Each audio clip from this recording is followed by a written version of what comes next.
Thanks, Jacob. All right, we got it on the big screen here. Perfect.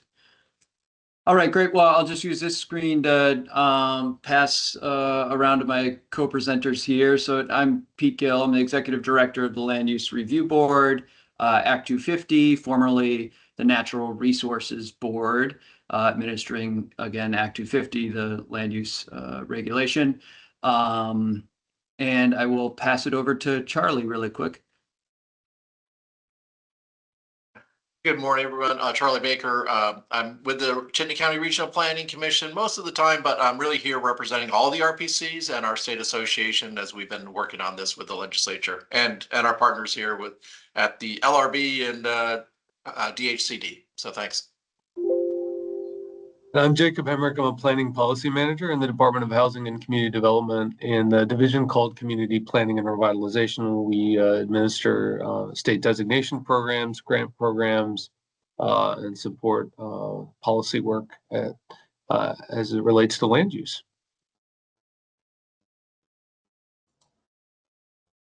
Great. So we've got a quick roadmap just to orient you where we're going to be going today in this presentation. There is a lot. This was a 180 some odd plus page bill. So there's a lot of information to go through. We've chunked it out in these designated topics, and we'll go through each here. We'll start with kind of an overview where we've been, where we're going in terms of land use regulation. The here and now, what is applicable? What do you need to know about what's active right now in terms of the changes in regulation, both the interim housing exemptions and the municipal updates to municipal regulations, jurisdiction and the new criteria from an Act 250 perspective, the land use maps and regional plans, and then we'll talk about the designation program. So how we got here, there's three major reports that came out that were requested by the legislature and then helped inform Act 181 and the legislation that followed. So there was a Natural Resources Board, now the LURB report that came out on necessary updates to Act 250, that permitting program. There's an RPC report talking about consistent land use areas. And then a DHCD report in terms of the designations and how those were working. Lots of stakeholder input on each of those reports. And again, those all work together. As you can see, the arrows there demonstrating there was a lot of ultimate consistency between those reports that then led to Act 181. So the purpose under Act 181 is in part to maintain the Vermont's historic settlement pattern of compact village and urban centers separated by rural countryside, and that's kind of this long-standing Vermont planning concept that is really been cemented and bolstered under Act 181. Through this tiered jurisdiction system that you're going to learn about, and the coordination between the different planning systems in Vermont. So again, sort of as an overview here, we have the framework. You can see in those gray lines going across kind of the three different major systems that we'll be talking about here with Act 181. You've got the regional and future land use categories. Oh, I'm getting some pings outside of this, so apologies for that if those noises are coming through on your end. So again, regional future land use categories from the RPCs. You can see those going across on that first row. Second row, state designation, simplified process there of centers and neighborhoods. And then the last row there is Act 250, and you've got the three different tiers there tier 1, 1B as kind of one, and then tier 2, and then tier 3 off to the side. Note here that these boxes here and kind of their alignment here is to kind of give you a concept of how those pieces fit together, but they don't represent geographic areas within the state. I'll note just particularly for this group that there is in the future land use categories, you've got those conservation districts, and you have the tier 3. Those aren't perfect overlaps, but you can see where those line up on the columns there. All right, so if it's not already clear to everyone, this is major legislation that came through. This is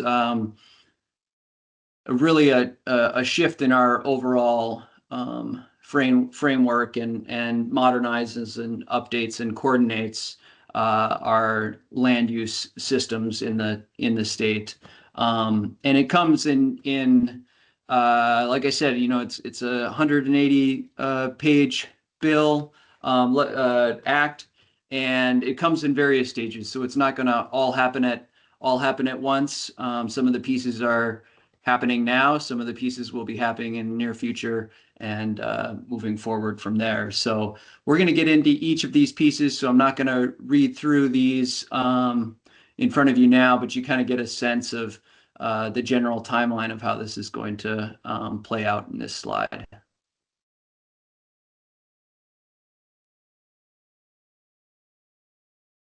So we've got 4 planning systems that are coming together, right? You've got your regional planning commissions. These regional plans are going to have these future land use maps. You're going to have the municipalities and ground up, working together with the RPCs in terms of creating these maps. You're going to have investment being put into areas based on these incentive programs and the designations that are created in the mapping process. And you're going to have the land use review board that's going to be approving these regional plans, looking at the future land use maps and the state designations, and putting that into an area that folks in the public can see and have been part of the development of those plans. So here, this slide provides a little bit of a visual in that graphic, just showing that one of the goals of this legislation was to align the state, the regional, and then municipal systems of land use planning, making those goals and the plans and the regulations and investments coordinated and aligned, so that I think that helps make sure that these processes are easier to understand and more straightforward for folks. So here and now, what is happening under Act 181? There's kind of 2 areas. One I'm more familiar with than the other, but we'll touch base on both of those. We've got the interim housing exemptions, and we've got the bylaw modernization for the municipalities. So first off here, the interim exemptions for housing. The purpose of these was kind of twofold. One was to start outlining kind of where these location-based jurisdiction is going to occur. We haven't gotten into that yet in this discussion, but one of the concepts, again, is to have these tiers of jurisdiction, which is a location-based idea of jurisdiction. So it matters where a project is and what that area has been defined as to determine what the jurisdiction would be in those particular areas. And the second is to ensure that you are encouraging housing. That was one of the other principles of these housing exemptions. With that, we've got in building that out, we have created interim housing exemption guidance document. We've created a map that provides the locations of these exemption areas where it's likely that those exemptions apply. And then we always encourage folks to contact their district coordinator for Act 250 purposes when they've got a question of whether jurisdiction applies or perhaps one of these exemptions applies for a particular project. I'll go into each of those here in a little bit more detail, but let's talk about these housing exemptions. So the way that I like categorizing these is those that are kind of location based and then those that are type based. The first one on the list actually is a little bit of a combination of the two categories. It's priority housing projects. These are housing projects that have an affordability component to them. This designation has existed for a while. What these housing exemptions do is create a half-mile area around those that is also included within the priority housing project locations. So you have to have, again, kind of that type-based in terms of its needs to have that affordability component to it, but also its location. Downtowns, and you can see in parentheses on each of these is the kind of the number of units that are allowed in each of these areas under the exemption. So unlimited units for priority housing projects in those designated areas, as well as a half-mile around those. Downtowns also have an area. Those are unlimited number of units in those. The Newtown Growth Center and neighborhood development areas, no affordability component to those areas. As long as you're within those areas, you can do up to 75 units. Again, this is all exemptions from Act 250. So you wouldn't need an Act 250 permit. Other state permits may still apply. Village centers, you've got a quarter mile. You've got those village centers plus the quarter mile. Around gives you 50 up to 50 units, and then transit corridors in certain areas, a quarter mile around those gives you 50 units. So those are kind of your location based housing exemptions. Again, those have been put onto a map so folks can go in, drill down to their particular parcel or parcels of interest and see where these exemptions likely apply, and then they can follow up with folks in our office if they've got questions on that. There are specific requirements in each of these, and we'll go through those, just some of those in brief here as we move forward. Next section here is one sec there, Jacob, is the type-based. If you don't mind going back. Yeah, there we go. Great. Yeah, my bad. Type-based, I gave you the wrong signal there, sorry. So there's three kind of type-based ones. Commercial conversions allows for 29 units. So if you're taking a commercial building and converting it into housing, you can do up to 29 units under that exemption.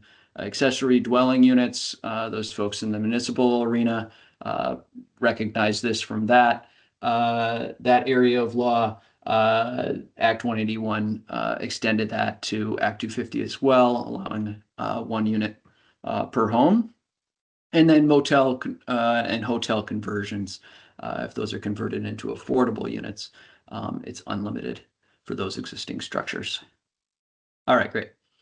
So as I said, I was going to go into a little more detail on the resources that are available on each of these exemptions. We have a guidance document. This is just a snapshot of that guidance document on the screen, and you can see it's built out of a checklist of various requirements. You can go to each of the exemption types that I listed, and you can go through and check each of those boxes to see if you would if a particular project would meet the exemption, and there's various resources that are hyperlinked within that guidance to provide people with resources on how to ensure if their project meets these exemptions or not. Next.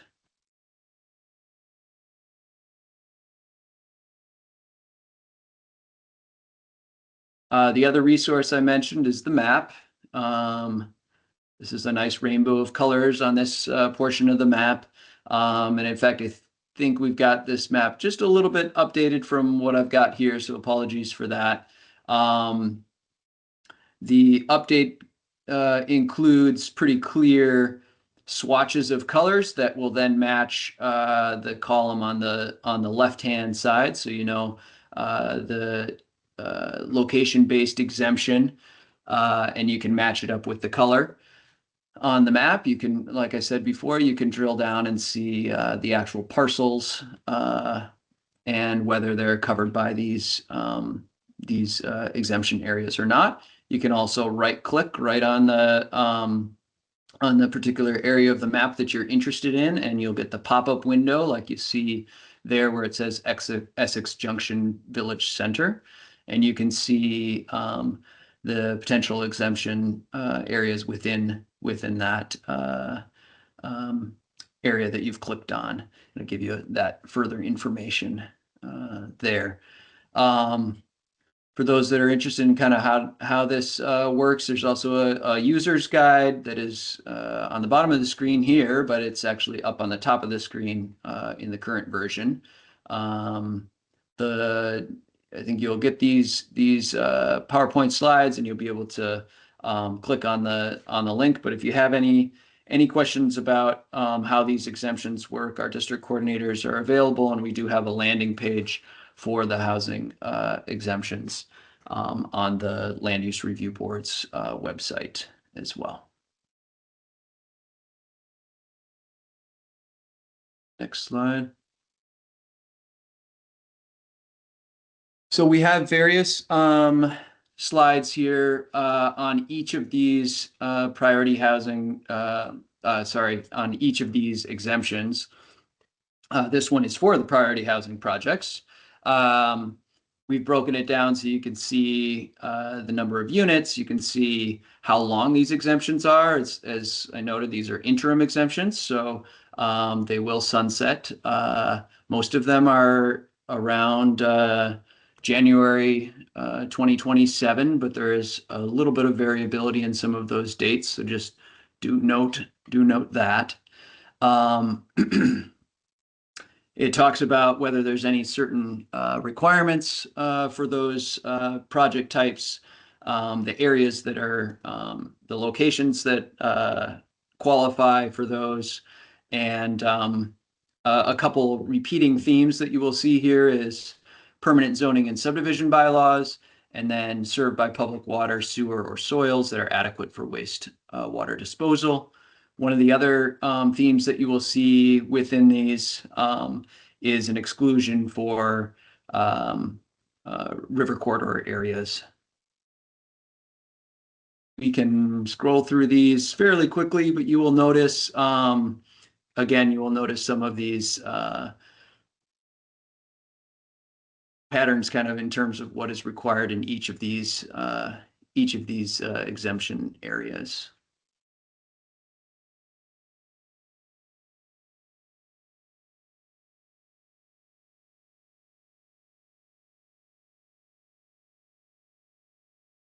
Just to give you a sense of those. All right, as I mentioned, there is also some bylaw modernization that was created under Act 181 to encourage additional housing. As you can see on this slide, kind of the existing requirements and what could be built there versus the updated, a little bit more focused on those compact dwellings and greater density within those dwellings.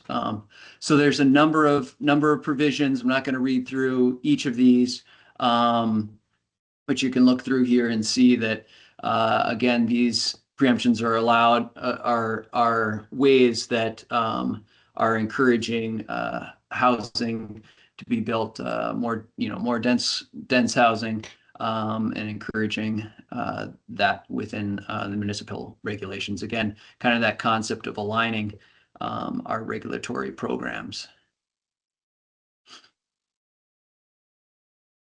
So tiers of jurisdiction, I've talked a little bit about this, or alluded to it, I should say. We haven't gotten into depth on it. So this idea So now we're moving out of kind of the here and now and into the future state. So again, the here and now is these interim and the modernization on the municipal side.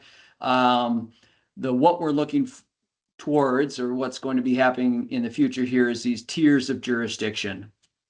So in the Act 250 space, we've got Tier 1A, Tier 1B, and Tier 2 and Tier 3. You can see just graphically here the idea of Tier 1A is kind of those more denser areas as you're kind of going out from those compact areas out into Tier 2 and into Tier 3. We'll get into each of these in a little bit more detail in the following slides.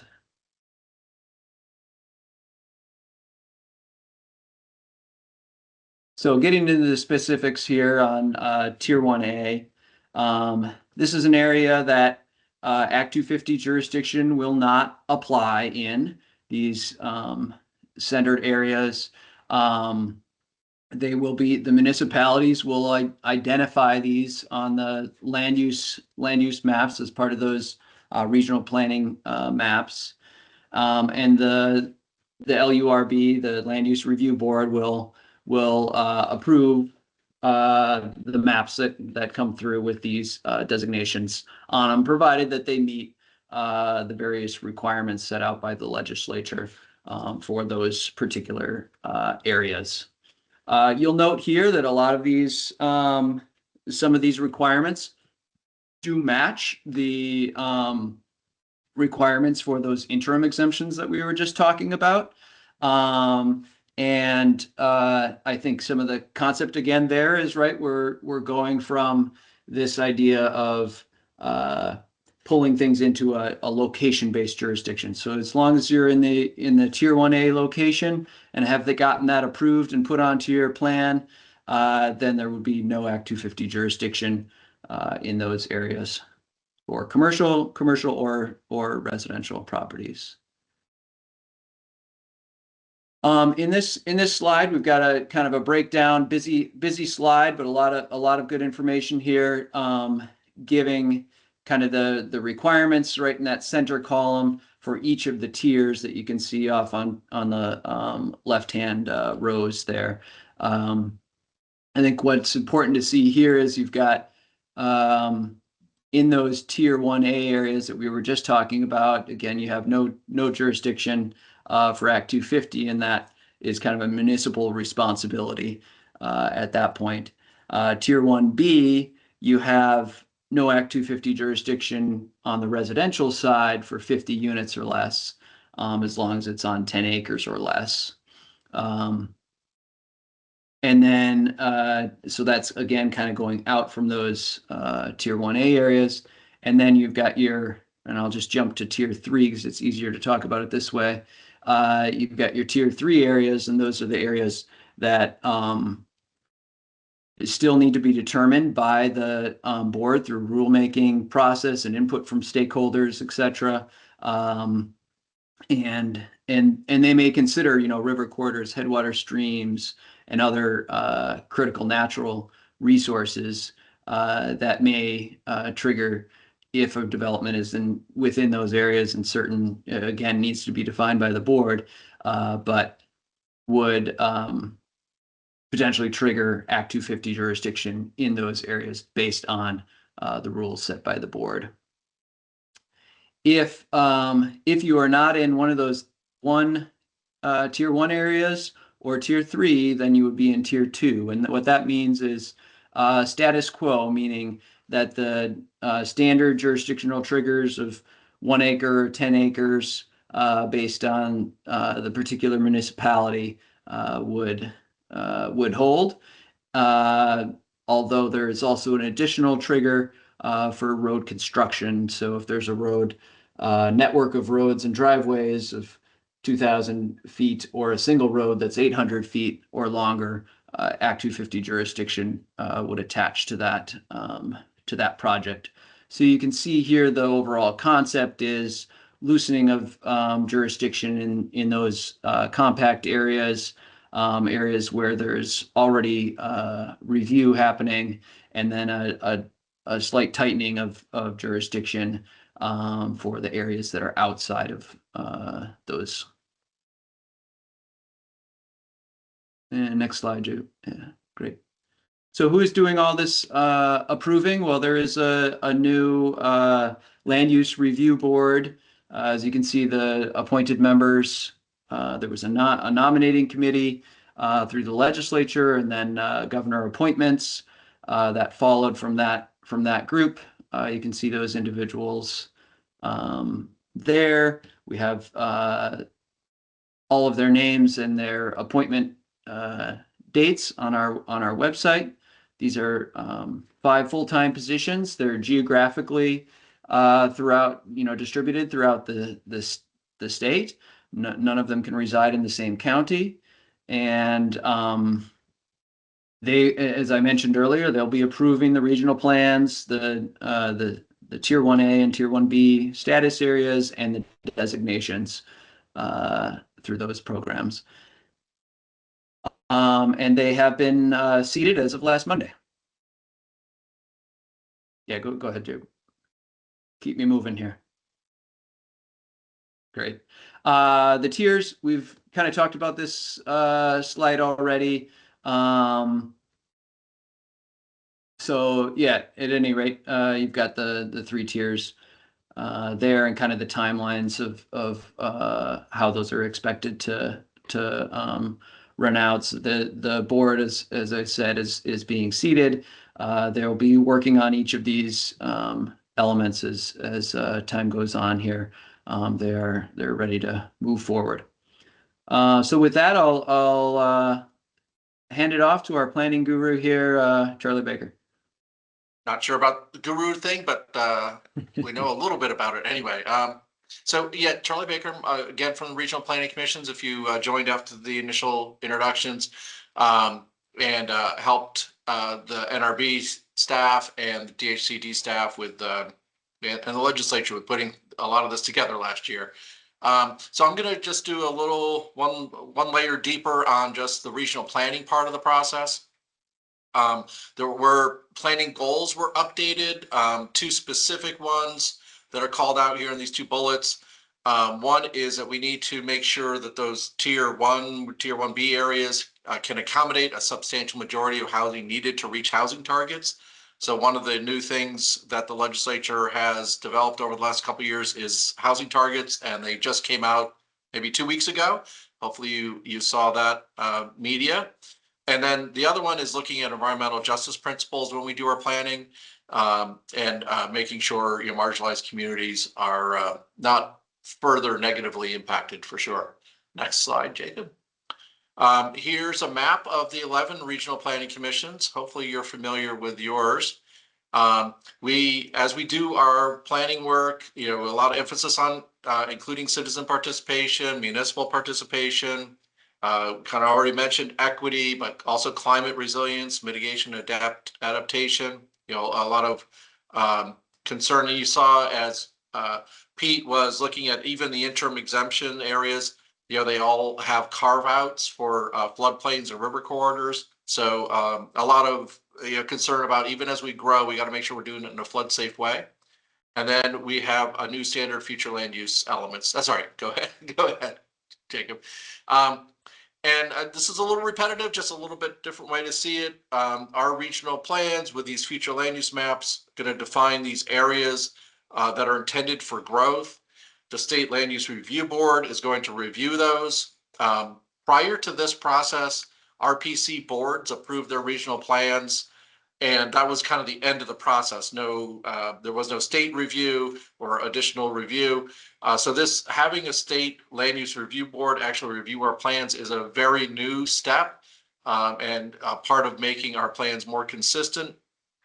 After they review and approve, there are 2 things that happen. Pete talked a lot about the Act 250 exemption areas. If a town wants to be at least partially exempt in a 1B area, the select board needs to vote to do that, but it's just a select board vote, not a townwide vote. And then that provides the Act 250 exemption. The second thing that happens is state designations for centers and neighborhoods, and Jacob will get into more detail about that in a few minutes. Next slide. So I mentioned consistent regional planning. We all had kind of the same goals and elements, but statute is now getting much more directive and definitive about which land use categories to use and describing them. So we now have these 10 land use categories. You can see the ones that are more the growth areas, the downtowns and village centers, the planned growth areas and the village areas are bolded. That's just to indicate, where the potential is for potential Act 250 exemption. And you can see the other 6 or 7 of those land use categories. The ones in the middle, there's transition areas. Those might be areas like adjacent from the village where the town thinks they might want to grow into a flood safe part of the area, but they haven't done maybe the planning and zoning work there. So that might be designated transition. Resource-based recreation, think primarily ski areas, but it may also include other recreational resort areas. Basin Harbor comes to mind. Enterprise areas are typically those industrial business parks that aren't kind of integrated or real adjacent to the center or in the growth area where there's already existing development.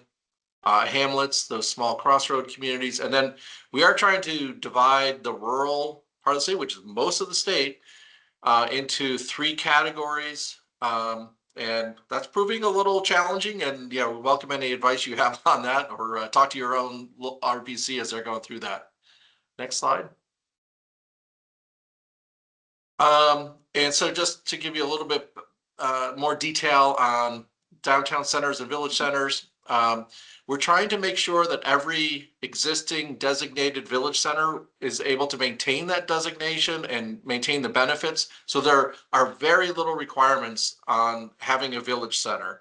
You don't have to have a municipal plan. You don't have to have zoning or subdivision bylaws or water or sewer. But if you're a downtown center, obviously you have to have all those things and much more. So there's kind of a whole ladder of centers that Jacob will review in more detail. In the areas around, we kind of have 2 areas around those centers that might be growth areas. One with a higher level of standards, planned growth areas that have water and or wastewater, zoning, subdivision, and complete streets. Those areas might be included and be able to get 1A approval and be fully exempt from Act 250. The village areas is a little bit lower standard, water, sewer, or suitable soils. That means for septic systems. You still have to have some regulations if Act 250 is going to go away. And this is more like the 1B areas. And again, the municipality does need to have opt-in. The RPCs all worked and put some more guidance together, mostly for ourselves, but also for the Land Use Review Board and others to view about the mapping standards, how we're putting these maps together. So more definition, more criteria. Even we're just making sure we have used consistent colors. So all those things, we did finish that work in December. And we are all somewhere along the process of updating our regional plan with the future land use maps and the equitable engagement. Some RPCs have started meeting with towns. Some are a little bit delayed in doing that, and maybe starting to do that in the next few months. But every RPC is on track to finish their regional plan by the end of next year. And then where does that go? To the Land Use Review Board. We actually provide 60 days advance review to the Land Use Review Board and all the state agencies. We will have had a bunch of meetings with our towns before we even get to that stage. And then, so the formal end of the process, we then have a couple of hearings at the RPC, and there's a hearing at the Land Use Review Board, and they have 60 days to make a decision, 60 days to have the hearing, 15 days to make a decision. One little note there, there is a way to, if you're not happy with how the map turned out, you can raise an objection and the Land Use Review Board will consider that as part of that process. Next slide. And just this is a kind of a really early first draft of what a map might look like.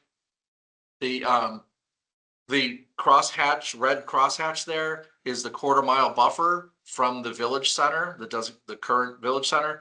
So think about that as the interim exemption area.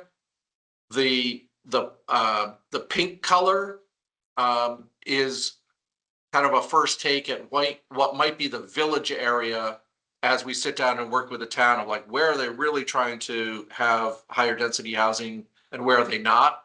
And so you can see that quarter mile, it may be, similar amount of acreage, but it is much more conforming to the dynamics on the ground and what the town wants to have happen. So that's what that pink area is. And you can also see some of the greens. You can see the floodplain river corridor hatched out, the orange transitional area. So that might be an area where that's more upland out of the flood zone where they can grow their village center. So I think that covers the main points on that map, but just to illustrate the idea. And turn over to Jacob. Thank you. Thanks, Charlie. So you've heard about the necessary updates to Act 250 report that guided both interim exemptions and the longer-term new framework for place-based jurisdiction. Charlie talked about the regional planning report that is moving us towards standard or more consistent future land use maps for the regions. The third report was about improving our state designation program. And this was a study that we did with Smart Growth America and Community Workshop with partners across the state to do a health checkup on these programs that have been around for 25 years, guiding state investments like grant priority for bike ped grants or transportation alternative grants, municipal planning grants, funding like for things like tax credits to fix up historic buildings, and as well also some regulatory recognition like fee relief. And so we came out with this report, and and it was focused on how do we modernize and improve the state designations and make sure that the designation is working with regional planning and Act 250 in a more coordinated way. Just to get a sense of where the designation programs are today, they're a little over 25 years old. We had 295 designated areas, about 70% of Vermont municipalities have a designated area. They're in every county, every region. And over the past 25 years, the legislature has built a coordinating platform for shared priorities investments, shaping land use and primarily targeting areas planned for growth to maintain the vitality of downtowns and village centers. Because there wasn't another common statewide platform to point to for land use, the designations became a proxy for state land use because they had a standard methodology to advance Vermont's common goals and principles. But now the regional plans are going to have that function. So we have 5 designations pre-Act 181, and we're still taking in applications through October 2025 under the old framework, or the legacy framework. These designations were built over the past 25 years, and they have distinct requirements and benefits. There are 3 core designations and 2 add-on designations. The village center designation is the easiest designation to access. Downtown center and Newtown center is a little bit harder to access, but there are more requirements and different benefits. And then there are 2 add-on designations. They're kind of like, if you think about an egg yolk and an egg white, add-ons are the egg whites around a downtown or village center. And we have growth centers and neighborhood development areas. So what does that look like in a real place? Here you can see the town of Randolph. They have their designated downtown in kind of that reddish purpley color, and then overlaying the downtown a little bit is the neighborhood development area in that blue color. And so this is how the framework has been working or been applied and under existing legislation. But now we're going to be pivoting to the new framework as guided by this designation 2050 report. And this slide just highlights that it was a big project with a lot of community input that happened over 6 months. We talked to over 500 stakeholders, and reached out in many different venues to many different Vermont communities.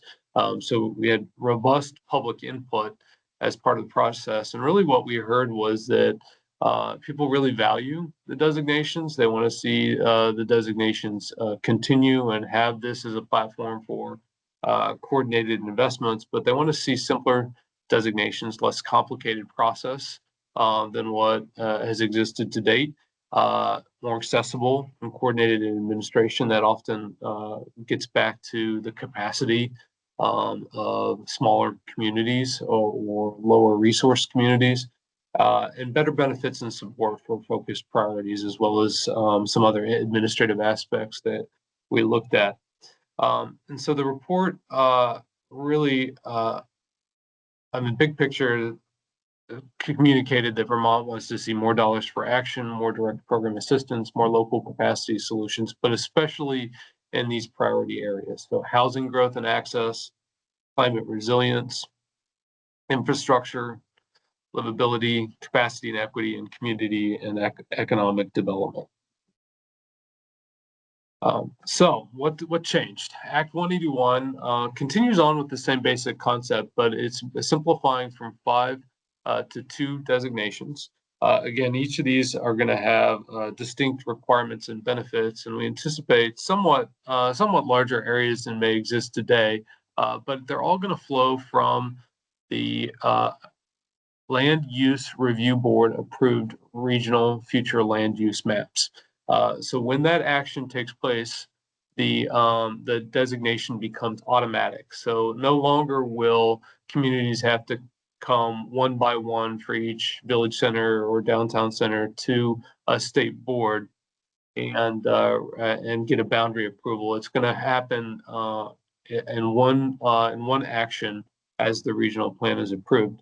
And when that occurs, it's going to establish centers and neighborhoods. It gets back to that table that Pete showed at the beginning, where the categories for the future regional land use maps are going to establish centers and neighborhoods for these community investment designations. And under centers, there's going to be 3 steps. And so there's going to be a big beginner starter village. This is going to be a lower barrier village type designation than exists under the current program. So we'll see more villages designated than we have today.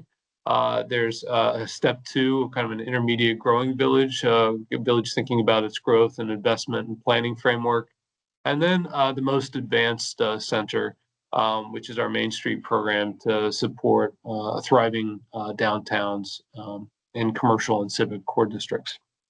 So that's the basis. There's also the legislation anticipates that we have over 295 designations, and that there needs to be a process to transition everybody that has a designation into the new framework. And Charlie spoke to that a little bit about how their regional methodology for mapping the land use areas are going to look at the existing designations. So anybody with an existing designation is going to transition into a center or neighborhood with a corresponding step, and they're not going to lose benefits during that transition period once the regional future land use map is approved by the state board. So we anticipate a very smooth transition.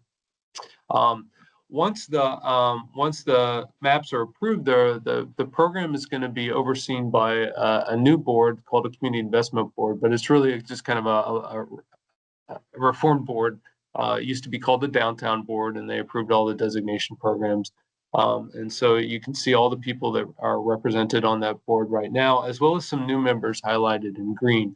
The regional development corporations now have a seat on that board. The Office of Racial Equity has a seat on the board. The Bond Bank and the State Treasurer are also have been added to have seats on the board, in part to get a broader focus on environmental justice and equity issues, but especially infrastructure investment, which is so important for planning for compact growth and seeing the type of development that supports our land use and environmental goals.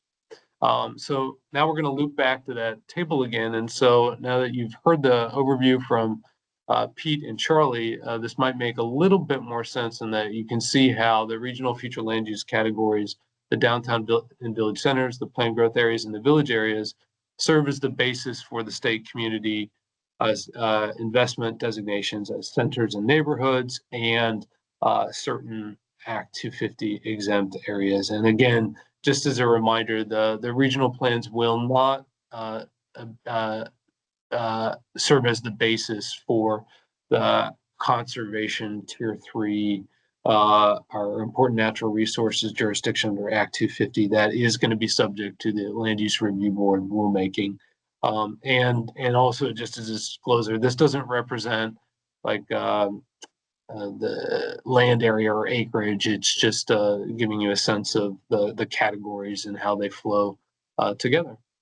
And so with that, I think we're at 10:49, and so we have 10 minutes left in the webinar, and I'll stop sharing and hand it back over to Jens. I will say before ending though, if there are any accessibility needs or requests, you can reach out to Jens or us through these email addresses, and we'll make sure that you can get this in a format that's useful to you. Great. Thank you, Jacob and Charlie and Peter. That was really excellent. We appreciate your expertise so much. So folks, we do have time for Q&A. We'll start with the chat, but if you can write your questions in the chat. You can also raise your hand in the Teams. If you would find that button, the raise hand feature, that will put you in the queue for questions. And it'd be great if you can give me a sense of who you'd like to direct the question to. Jacob, or maybe Charlie, Nancy Patch asks, will towns be required to participate in the RPC regional plan development? How does this occur? What if towns choose not to be involved? How does the community get involved with tier 3 planning? All right, 3 questions really. So there is not technically a requirement on a town to do anything in this process. However, in reality, well, number one, they have a seat on their RPC board. So, if they don't show up, other towns will vote for them. And this is when it gets to the RPC stage, for the RPC to actually approve the land use map and regional plan. But as just a matter of practice, we are all meeting with, some RPCs are going to the select board. Like I went to every one of my select boards to give them a heads up. We're now meeting with individual town planning commissions to kind of review draft maps and have a joint conversation. Because if they do want any Act 250 exemption, there does need to be action at the select board level. They have to opt in. So, and if they choose not to be involved, we as the RPC still has to adopt a map covering that town. It just may not be as good as it could be if we don't get great engagement. And then finally, how to get involved with tier 3 planning. That process, and maybe I'll turn it over to Pete because that's going to be rulemaking at the Land Use Review Board. Yeah, so as I noted, the board has started work on Monday. Tier 3 is certainly on their radar and something that they are working on. They determined that they're going to, at least for the moment, have a particular board member assigned to kind of the categories of projects that they need to work on. Alex Weinhagen, board member, will be the lead on tier 3 rulemaking, and certainly there will be stakeholder and public outreach on that on the development of that rule. So stay tuned, check onto the board website. I'm sure we will have landing pages for each of the kind of stakeholder processes, etc.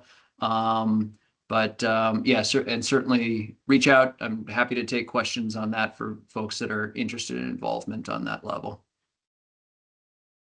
Great, thanks. Relatedly, is there a schedule and published time frame for each RPC to be working with towns on their districts/areas? No, there is. Nothing real specific. I would contact your local RPC and have the specific conversation about, when they're planning and maybe they aren't. They may not even have it scheduled yet to get to your town, but definitely contact your specific RPC. We have pulled together a very rough sense of the RPC's schedules.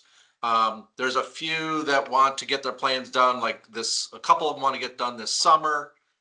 Most of us are trying to finish our plans kind of at the end of the calendar year, maybe early in 26.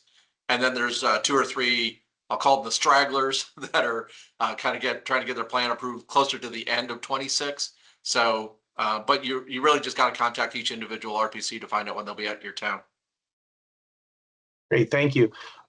Penny, I think we need a little clarification on your question. Penny asks, is there still time for individual input, or does the input need to be at the level of the town planning commission? Penny, what input on what level of this? Are we talking about the designation programs or the RPC work? Feel free to unmute. I think, am I unmuted, Jens? Yes. Yes. Okay. So one of the concerns I had, I put a chat text in saying about building codes. So I'm just concerned about the fact that we don't have residential building codes in most of our rural areas. There are municipalities that have residential building codes. So I'm just wondering how compatible this dense building is with building code. I'd like to find out more about it. And if it's something that someone hasn't thought about, I'd like to bring it to someone's attention. So that was mainly my question. Yeah, I did respond to that in the chat. The state does have a statewide fire code. There's a fire marshal's office, right? So, and it's really that which I think you're referring to, because the concern is about fire safety, going back 100 years or more, right? The fire code is pretty flexible, right? It deals with apartment buildings and it deals to a single family home. So that does exist and is there. And I think maybe Pete or Jacob have more sense. I know those folks were involved at various levels during this process. I can't remember exact details. And Yeah, I actually don't think it deals with individual single family residences. That's left to the municipality, I'm pretty sure. Yeah, and very few towns in Vermont have building codes. So.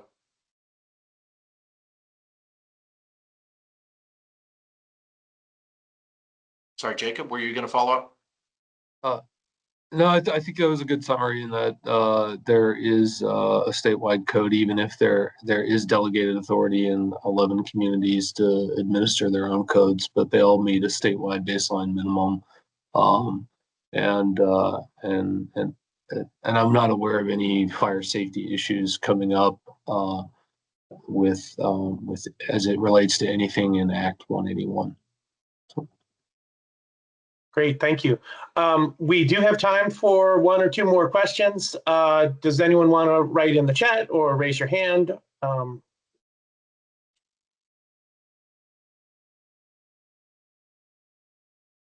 Just going to give a moment, make some space here. Sorry for if there's an awkward pause.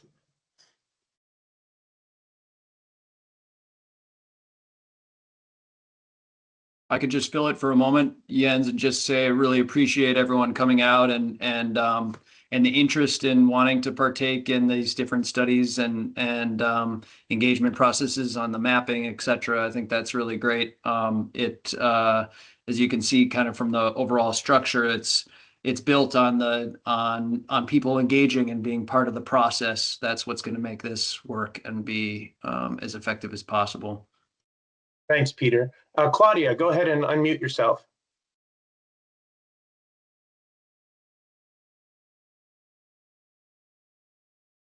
You're all set, Claudia. We can't hear you, but you're off mute.